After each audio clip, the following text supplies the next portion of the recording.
purpose of the panel, we thought, you've heard from each of us at different points individually through a variety of presentations, workshops, et cetera, but we wanted to sort of come together at the end and just jointly reflect on some of the issues and some of the questions that arose. Now, I have to tell you, there was an attack on Yale Mail last night that left 1,200 people without their email. And it was not an issue I was able to resolve until about 7:45 this morning. So I do have the questions that you all sent me. Thank you very much for that. But it might be a little scattered in putting these all together in a coherent way. But this is not something that we rehearsed. No one else has seen the questions besides me. No one else on my esteemed panel, that is. I've barely seen them, but so we wanted this to be a more organic time, sitting back, reflecting on, again, some of the issues that you probably brought with you, as well as some of those that arose as a result of being here together these last couple of days. Let me start with this one. There were a number of questions about audiences, and these took a variety of different forms. One of the questions had to do with poetry for someone who is in despair. Specifically, how can one use poetry to minister to someone in despair? I'm thinking specifically of those that are marginalized economically or have lost hope about their future. So people who have particular special needs, and I don't know if the panelists have had an opportunity to use poetry in that context.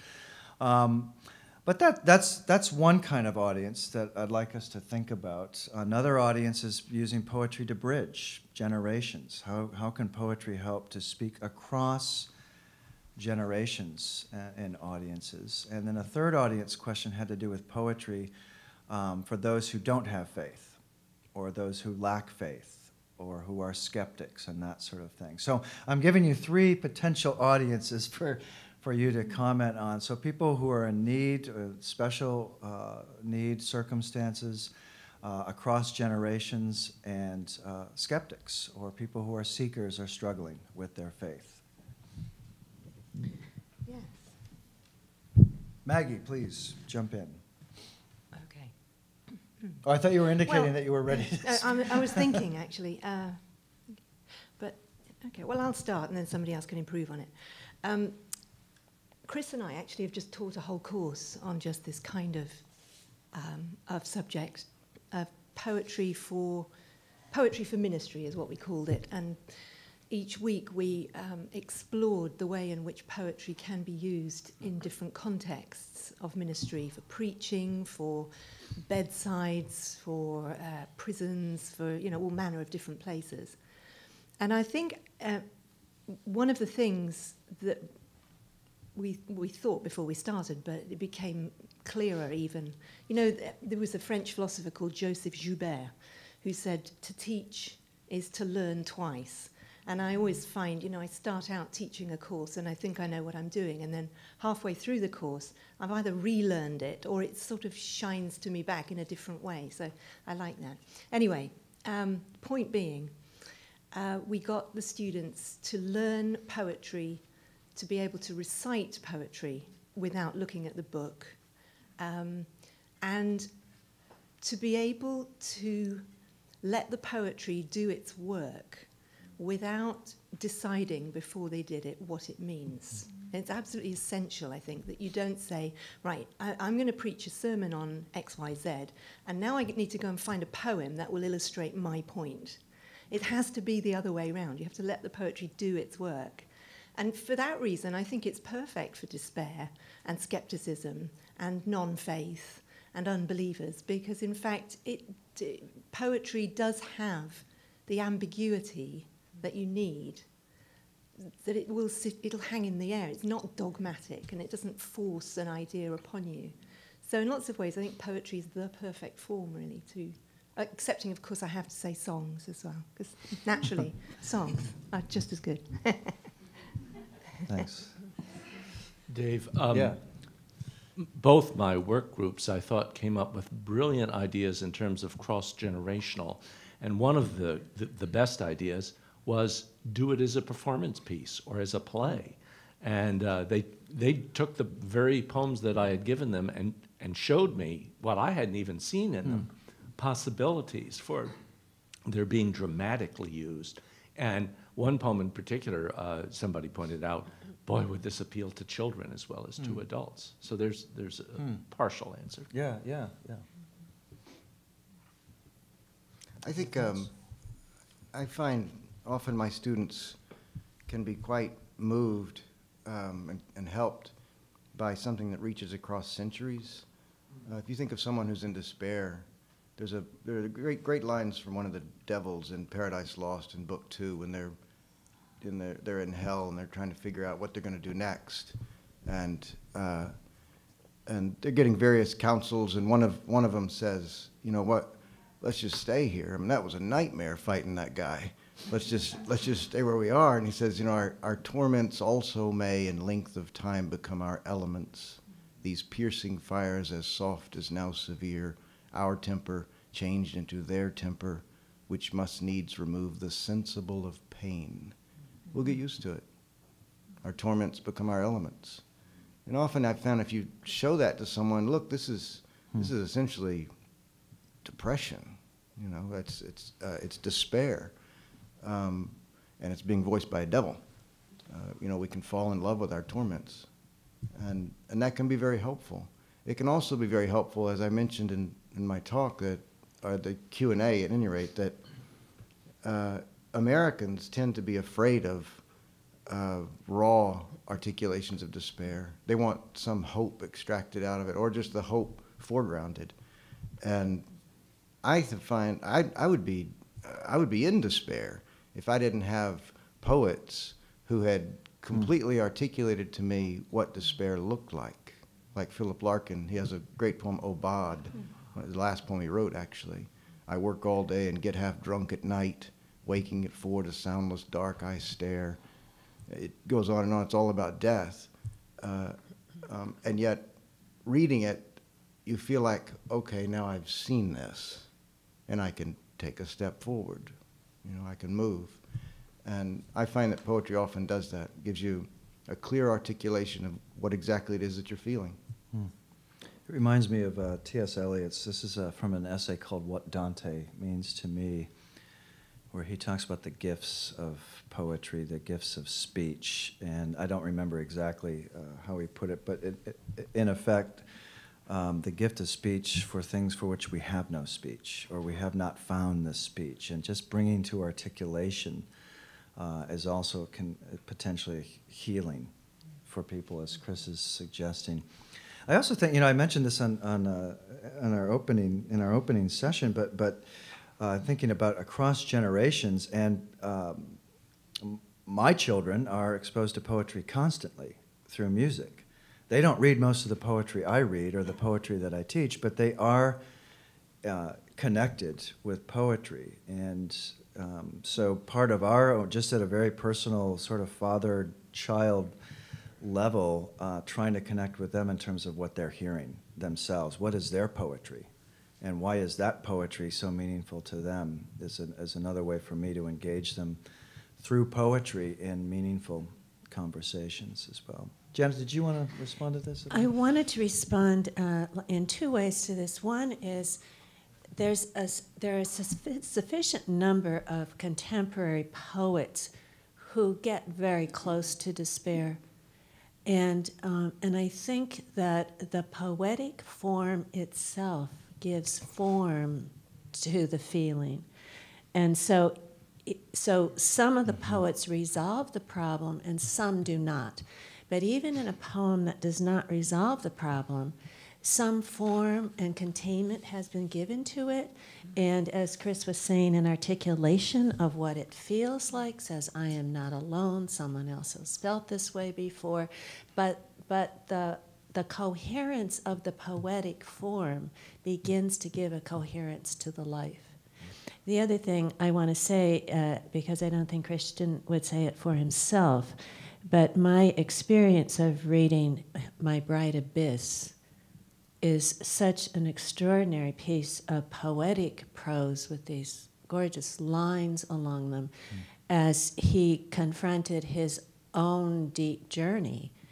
I found I was reading portions of it to my classes almost every week when I was teaching because of the kind of bare honesty and rawness of the feeling in the search for life and for the search of how to be in this on the brink of death and knowing not what that was going to be.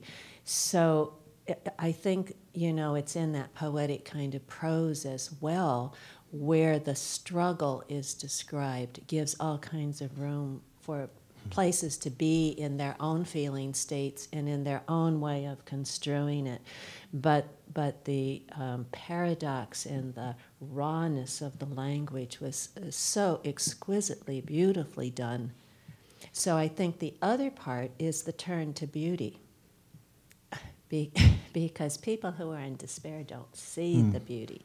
I mean, despair and depression closes our world. And again, the beauty of the language, even when it's about really hard things, opens a place for hope. I want to push a little bit on something, and this brings us into a second general area, which is kinds of poetry, but it relates to the issue of audience as well. And this is a couple of questions regarding this, also a couple of conversations that I had with people. When we talk about, for example, poetry exercising ambiguity or generating ambiguity or provoking questions, not resolutions, not affirmations, this is very uncomfortable territory for some of the people that we serve in our churches. Not that those who prefer affirmation are simplistic. There's also something about the nature of our faith, what commitments we have, what convictions we have. So how do we take some of the greatest gifts of poetry, its ability to engage people by virtue of its ambiguity and its openness, in a ministry context where people are also looking for affirmation? They may be struggling, they probably are struggling, but they're also looking for ways to find a settled or a stable sort of faith. And these are the people in our congregations, right? So it's not just a difference in style that I'm talking about, but it's also a capacity to serve people through poetry who have a variety of different expectations and readiness maybe to receive poetry. How have you, maybe in your class you guys dealt with that, or how have you also engaged that, you guys? Do you understand what I'm asking? No. Thank you very much, and have a good afternoon.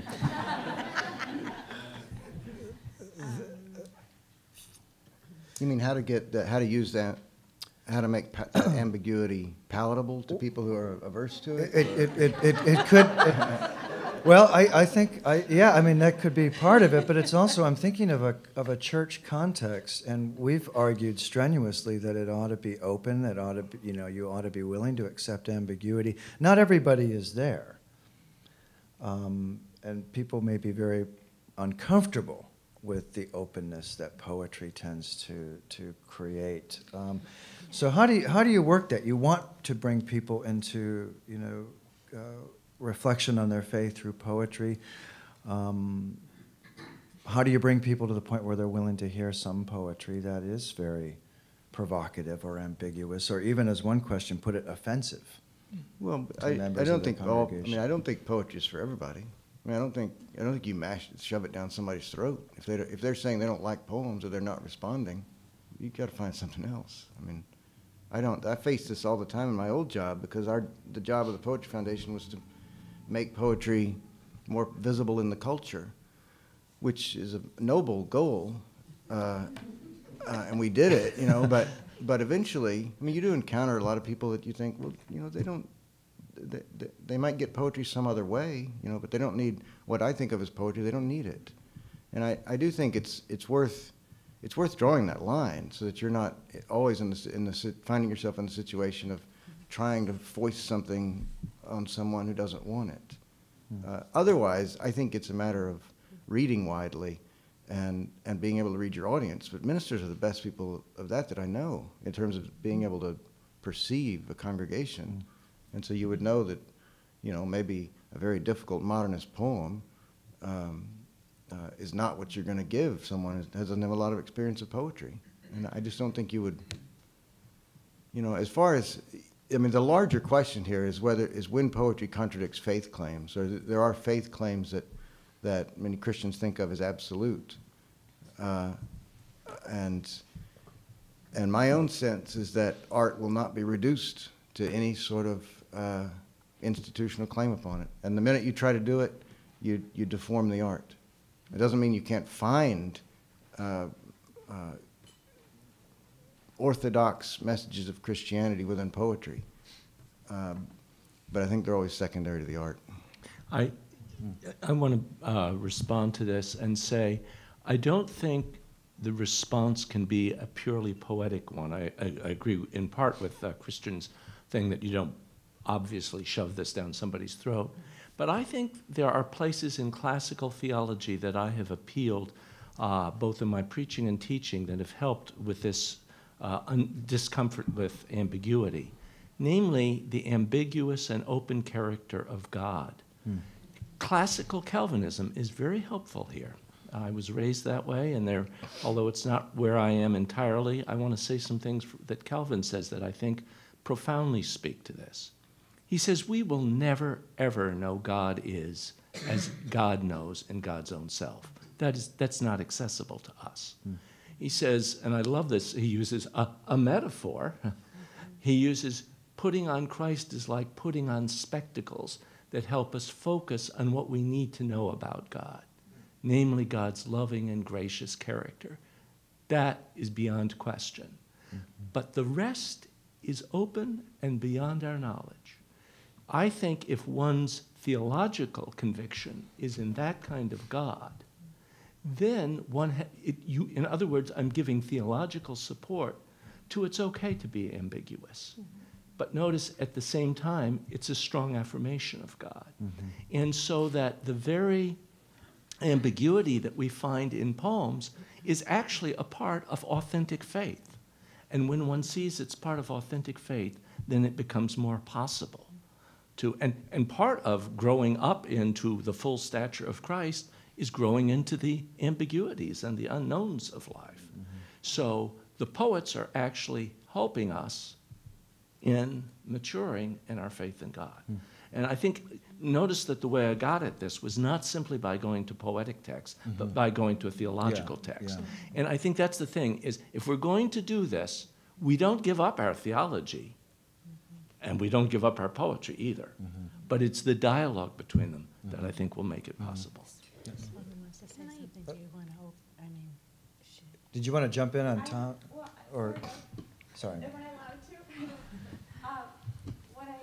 to? Wait for the microphone to come. Oh, thanks, Nicole. One solution I wanted to offer, perhaps, you were speaking of theology, you're speaking of poetry, but perhaps using the book of Psalms, there's ambiguity there. I often think of Psalm 88 and the end. Darkness is my only companion. And that's just biblical. So that's where I would take that, as we can do the close reading of Psalms, or of poetry that we used in the poetry of Psalms, and just use the scripture there.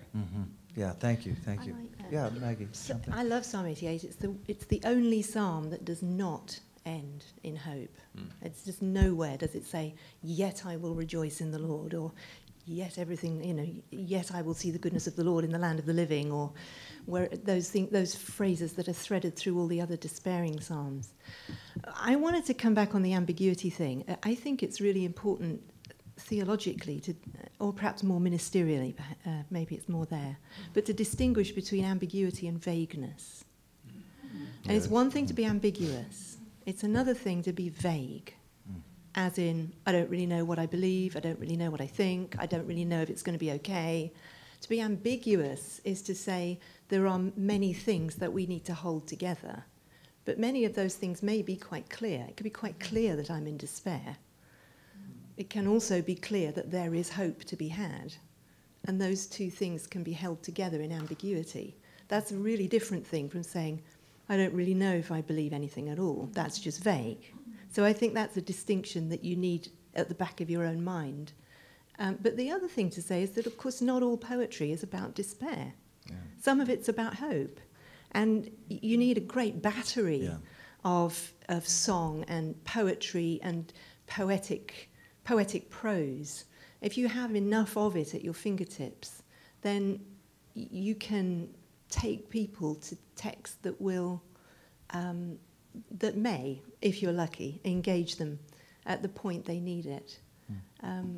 I think it takes time, really, to learn to live with ambiguity. I don't think I was very good at it when I was 20. Now I know better. I just think life... No, you have no choice. Life chucks it at you often enough, and eventually you get it, don't you? But, so it's ambiguity is good, and it's everywhere. That's different from vague. I do think that matters. There you go, I've done that. I think it's also important that we remember that all adults don't achieve paradox and ambiguity. This is an adult stage of faith development, and it's an adult stage psychologically as well. And the research has said that, we're about, in this country, half are in some kind of conventional place. And I guess the question is, who do we have in front of us? Are these conventional believers? And what mix do we have of people in quite different places? So that's one thing to think about, because, if life hasn't done it to people, our preaching isn't going to do it. It's kind of like God does what we need in our lives. And yet, at the other, so I think that there's a complexity within our congregations themselves, and that people are at different places and at different times. So I think it's important that we are able to hold in tension ourselves that this is okay and growthful and real in terms of people's suffering, and how the suffering in people's lives raise these deep questions. I also think that when everyone in our congregation is not as literate as some of us are, or as literary, that sometimes using a couple of lines from a poem, which crystallizes an image, and preach in the context of that, is a way of increasing the complexity of the language that's available, that holds the ambiguity and the paradox and the hope that might be in it, by even daring to speak some things out loud in a congregation. But when you can frame it with language, as you were saying, from a psalm or from within the shared meaning of the congregation, I think it gives a more hospitable place. And often people will run to find the poem. So you have to think about, is the whole thing going to work in how you've used it, if people go to the poem itself as something to hold on to. But, a very strong metaphor or a couple of lines is often a wonderful addition to almost any sermon. Can I add something? Sure. Okay. It seems to me, that vast swathes of the current church are absolutely addicted to certainty. They want to be certain about their faith. And I'm not very committed to buying into that, really. So I think maybe there's a prophetic element to this as well. And it needs to be, being a prophet and being a pastor kind of clash against each other. But I think we need to liberate ourselves sometimes from always feeling that we have to make people happy and give them what they want. And sometimes actually be the grit in the oyster. And maybe poetry is part of that element in what we do. I know for myself, I take great instruction from the model of Jesus in this regard. And whenever I hear somebody compare, some style or some approach to the way Jesus did it, there is no way, there are ways. Jesus didn't clear the temple every day, but he did do it. And he spoke with great assertion in some moments, and then he was telling parables in other moments and leaving things open-ended. Sometimes he told people to follow, and sometimes he told them to go home.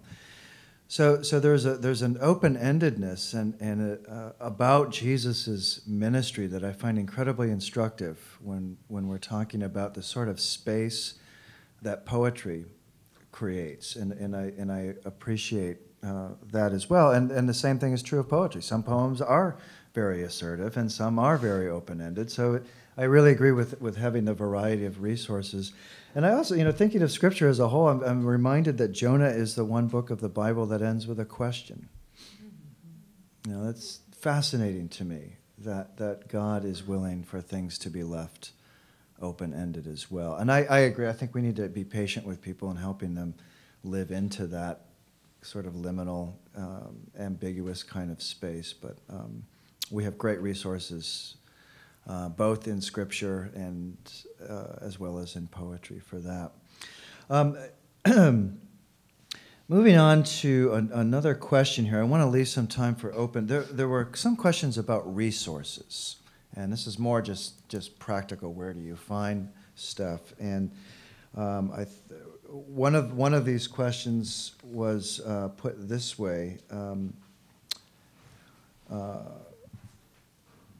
Where do our panelists turn to find miraculous contemporary poets like Kavanaugh, whom I'd never read before?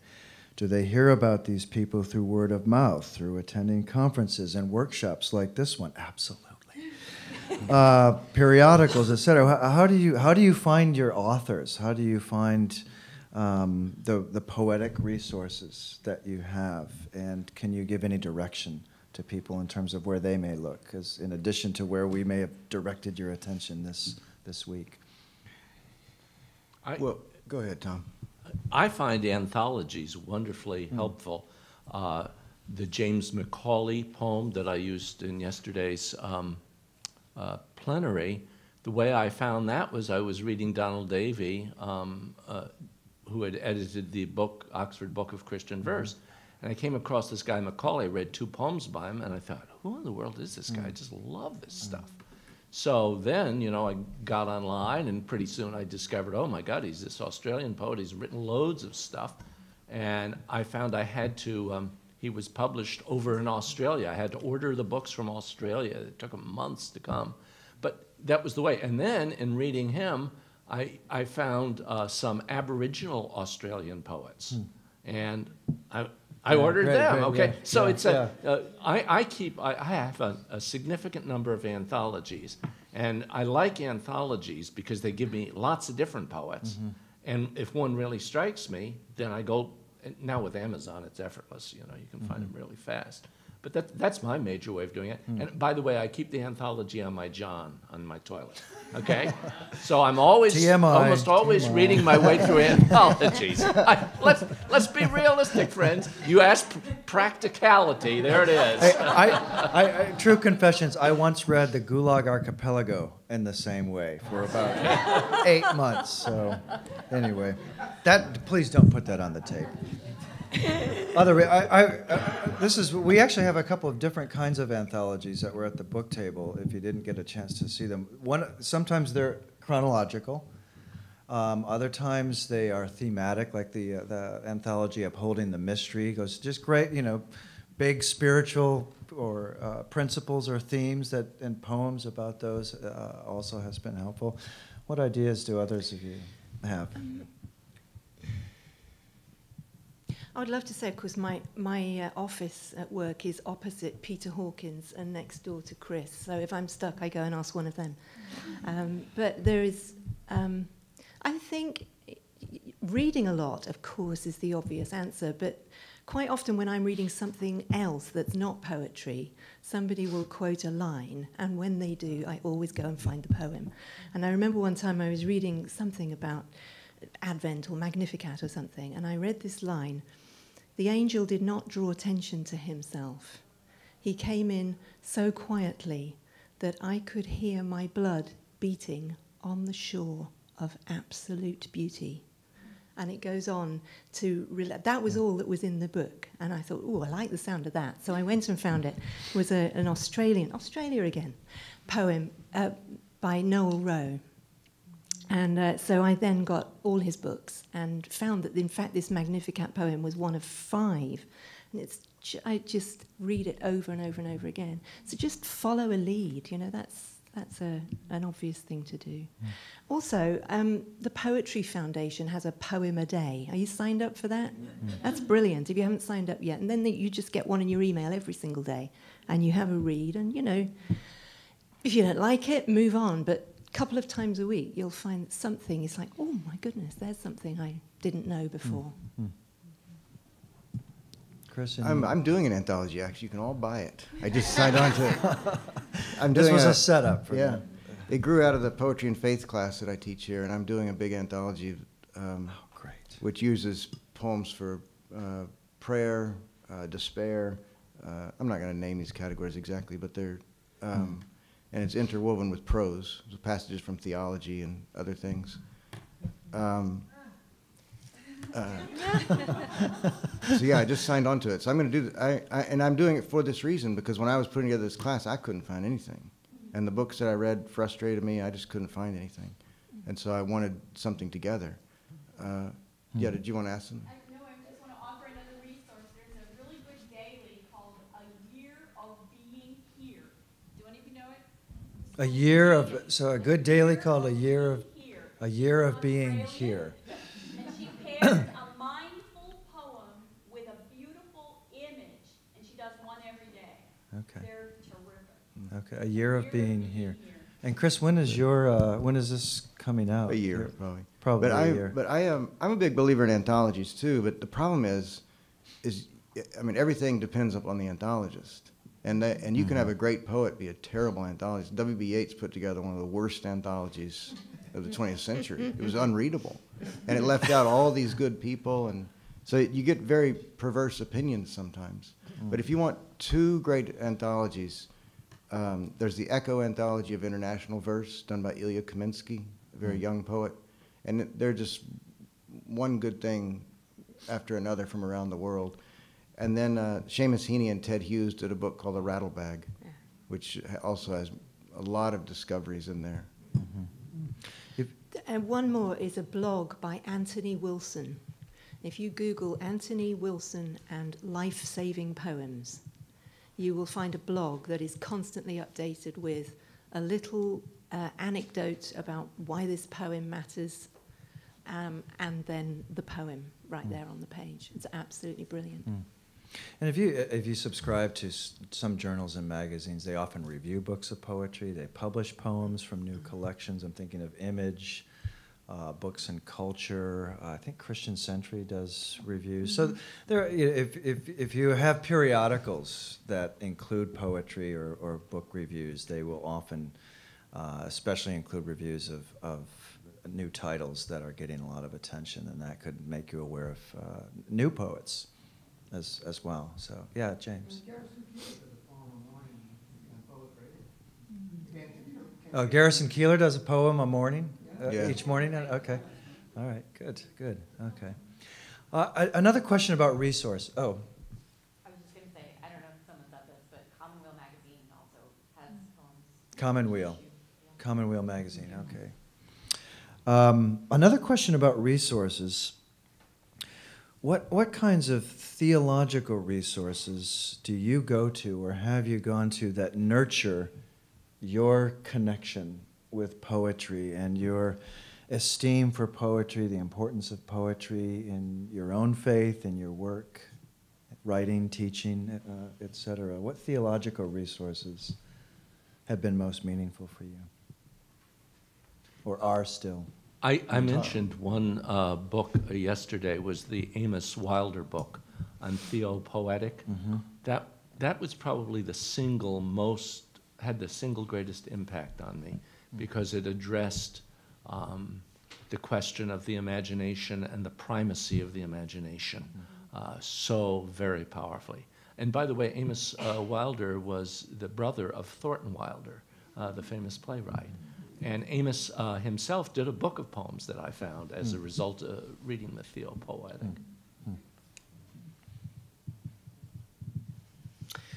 Anything at all written by Frederick Buechner, he will take you to poetry over and over again. And it's just beautiful to read for its own sake.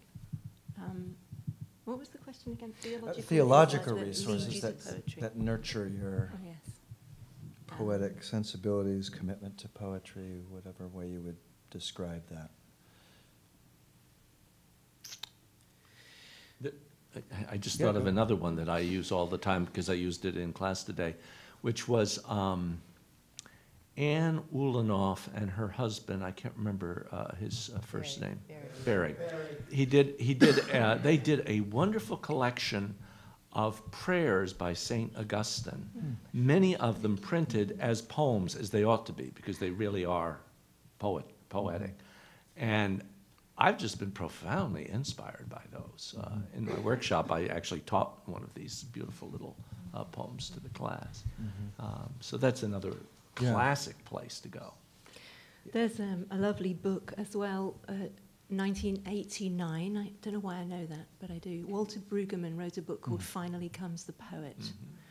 And that is a lovely thing. And then there's also a book by Garrett Green.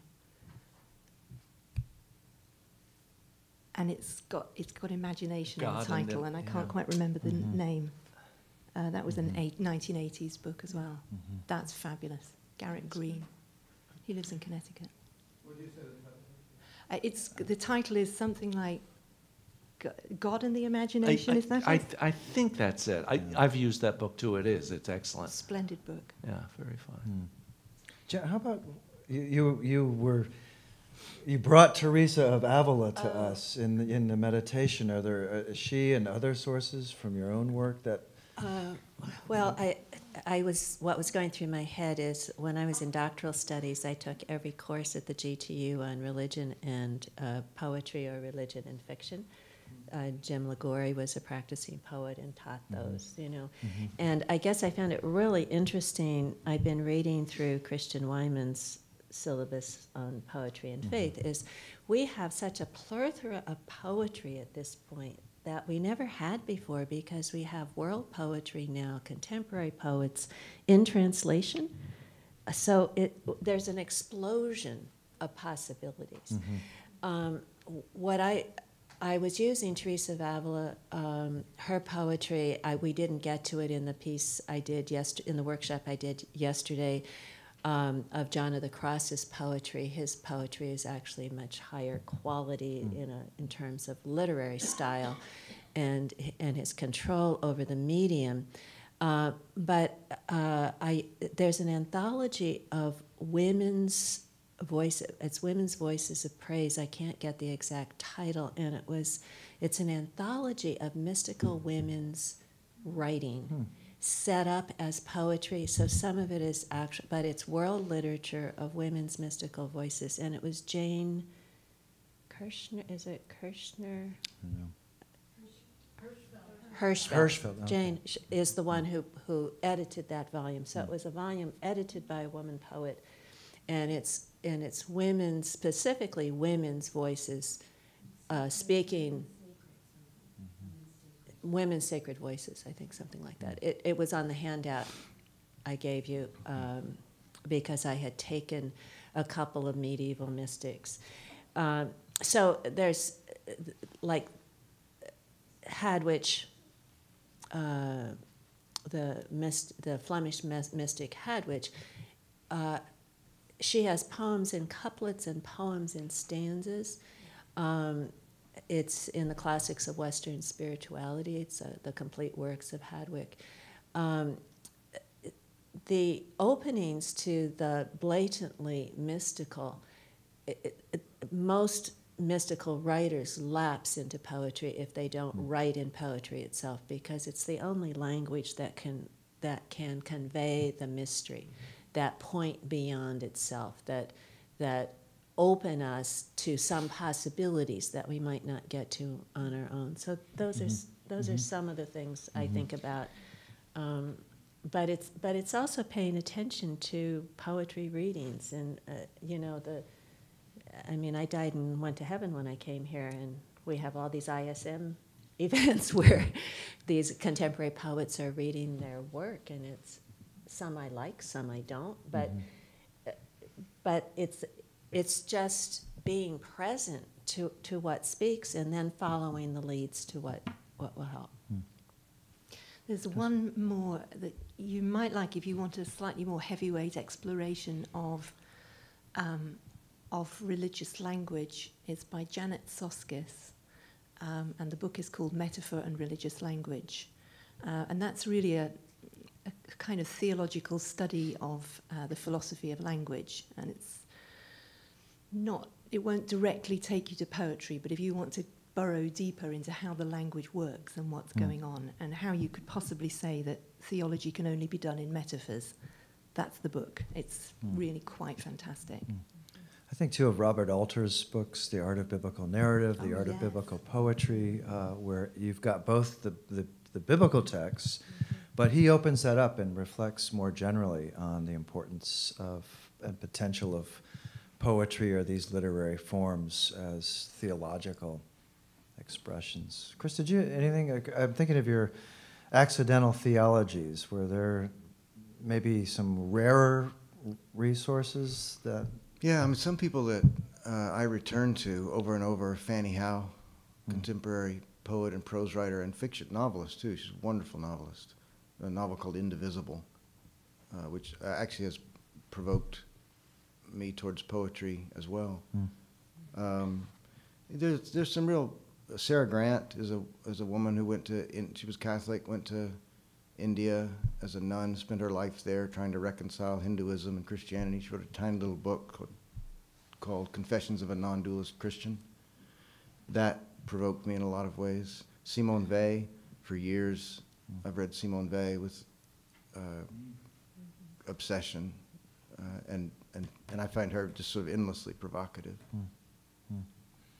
I think, too, of another Walter Brueggemann book, The Prophetic Imagination, which is just, again, a rich reading of Scripture, but also this affirmation of how important the imagination has always been and continues to be. Carol, were you raising your... Yeah. Can you wait for the mic just a sec so we can get that on?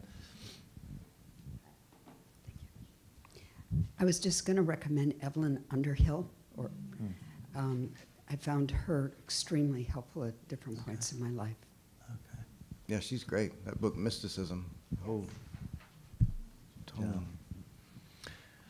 Yeah.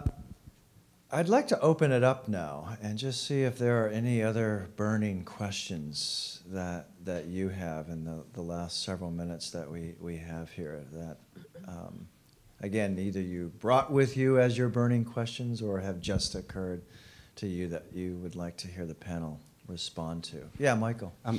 Just one other, it's been going through my mind since the ambiguity question. Esther Duvall, and the whole, she wrote a book, and maybe you can remember the title of it, with this very thing in it, Contradiction or Ambiguity. Dealing with Celtic issues, but nonetheless. And would the panel talk a little about the place of personal faith and how much self-disclosure of your personal faith? We have examples of it in certainly Chris's book, but the place of self-disclosure in your own poetic, if you will, in your teaching, in your teaching context.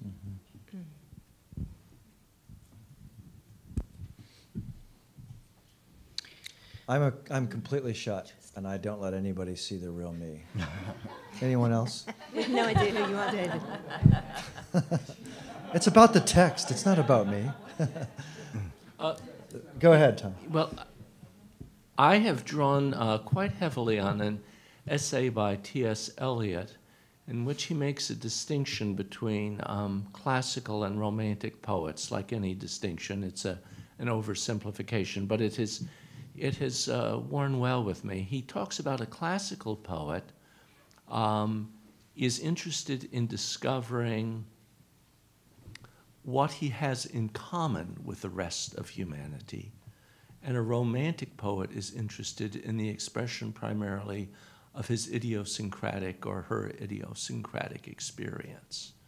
And like I say, it's an oversimplification, but it's been helpful to me because I've been commissioned, I don't know, 200 or 300 times by churches and institutions to write hymn texts for them.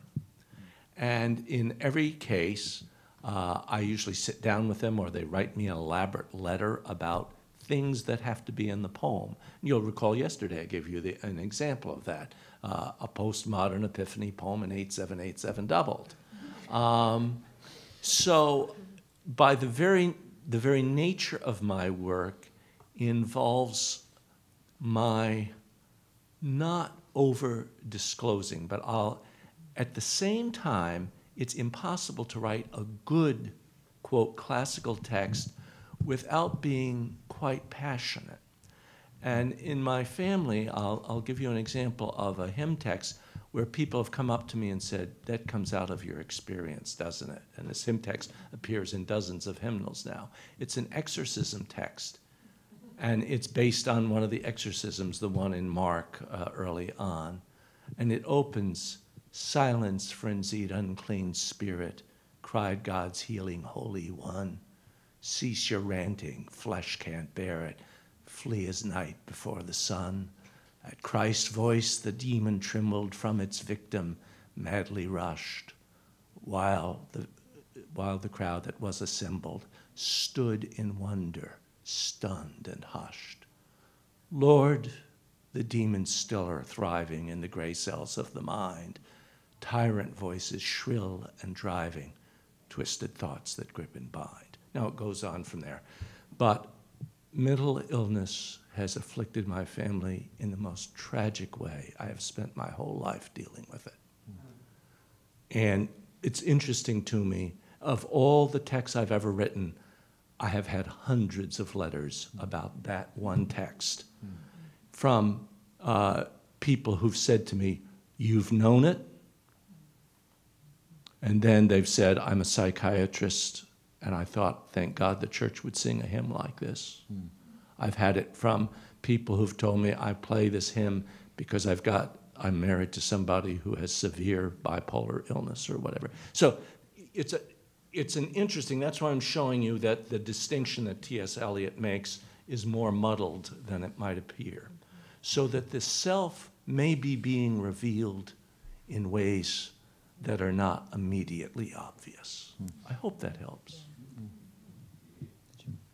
I really second what Tom says. I think I'm more willing to explore, share in teaching a broad range of pastoral experience with other people, and sometimes I disguise my own experience within that. If people ask me direct questions, I will answer them because I try not to hide behind a persona. But I think in teaching, it's like no one can be me. And I think it can be like dangerous to make oneself the model for other people in an explicit way, because it tends to then shut down experience of other people that is their experience and equally important and equally graced and all of those things. So I think, sometimes I might use a poem or something that I would say, I have found this helpful in times like X, whether it was for me or for somebody else. So I think it's kind of judicious, and I think preaching's really tricky too, because whenever we're preaching in a self-referential way, it better be about something that's accessible to everybody else in the room, because it's not really about me. In my experience, it's really about how is my experience open to a universal dimension that other people can relate to or move into, because that gets real tiresome over time. You know, when I was interviewing here, this is a bit of a counterexample. When I was interviewing for this job, John Hare was on the committee, and he's a philosopher and theologian at YDS, and he asked me if I was teaching a class, would I in the undergraduates, because I teach one class a year in the English department in humanities, and he said, would you tell them at the outset that you were a Christian? And I was so shocked at the idea that I just fumbled around on a response, you know, as it was during an interview, and because it would never have occurred to me, you know, to walk into an undergraduate class at Yale College and say, by the way, folks, and then he said, well, he does it with every undergraduate class that he teaches because he believes that it's dishonest for him to try to teach these subjects if they don't know where he's coming from, if they can't see that at the outset. Very interesting, sort of different perspective. He puts that on the table right at the beginning, and then goes from there. One other question we only have time for. Is there a burning must-ask question in this audience? Do you turn it on or off during the day, or is it just natural? Like, is it you do from 8 to 5, or is it? No. Turn what on or off? The study. It's usually midnight to 4 a.m. Is it just sermon writing that comes along, and the inspiration and the insights come just naturally, or? Do you mean the writing of poetry or the preparation for the study of it? Okay. I got two little kids. I never study. Never open a book. I have grown children, and it's the same problem. Well, I had a baby whilst doing a PhD, so you can if you really want to. However, it's possibly not to be recommended. I have always, because I worked as purely as a musician and writer for a long time before I ever dabbled in academia. And I have always worked with an artist's kind of sensibility. And what I find is that I will do my work, teaching, prepping courses, grading papers, and reading what I need to do for the courses I'm doing and stuff like that. And that's my day work. And all of the other stuff is washing around in your head. Or maybe I'm writing a song. Sometimes I set myself, it's an afternoon where I've got 2 or 3 hours of writing time, and I will try and write a song. And it gets to a point where stuff is on the page, and there's potential there, but it's not quite doing it. And then I'll be washing the dishes when my mind is turned off to some extent. It's not focused on the task at hand. And suddenly an idea will be there, and that's the one. Or I will go to sleep, and I'll wake up the next morning, and boom, there it is. Or, of course, wake up at 4 a.m. That does happen fairly often. And suddenly it's like you need to put a lot of stuff in your head for anything to ever come out of it. Sorry, I just split an infinitive. My apologies. But I don't think that really creative, artistic work can happen just to order. It seems to be that you put stuff in and you exercise all the muscles, but then it's not that it won't come at 9 o'clock in the morning because that's when you're sitting at your desk. It'll come, but it may not come to order. I mean, I suspect it's a common experience for those of you who have to write or speak or preach on a regular basis, but I really have to write in order to discover what I want to say. Yeah. And so if I'm not sitting there doing it, I'm not going to make progress. But because of the nature of the multiple jobs that I have to set aside seasons where I'm able to sit down and finally get into a groove, especially when it's creative writing that's involved. Oh, and go for a walk. Rousseau said this, Nietzsche said it, lots of people have said it. Go for a walk, and the reason this works, I can tell you this because I'm a songwriter, is that when you go for a walk, 120 beats a minute starts to happen in your body, and it's the optimum rhythm for making thoughts good. This has been researched, and it's absolutely true. And if you're writing, when you're writing songs, if you want people to dance, it needs to be around 132 beats a minute-ish. But if you want them to go for a walk, it's 120. So going for a walk pace, 120 beats a minute. If you are short of ideas, get up, leave your desk, and go for a walk. Very, very possible that will turn the key. Right. Well, we are need to wrap up this portion. Thanks to the panelists, and again for those of you who sent in questions. We wanted to finish our time in a real collective way, and again, in light of our goals, we couldn't think of a better way to do that than to share in a meditation guided by Janet. So we're going to take our places with you in the seats there and let Janet lead us through this final meditation together.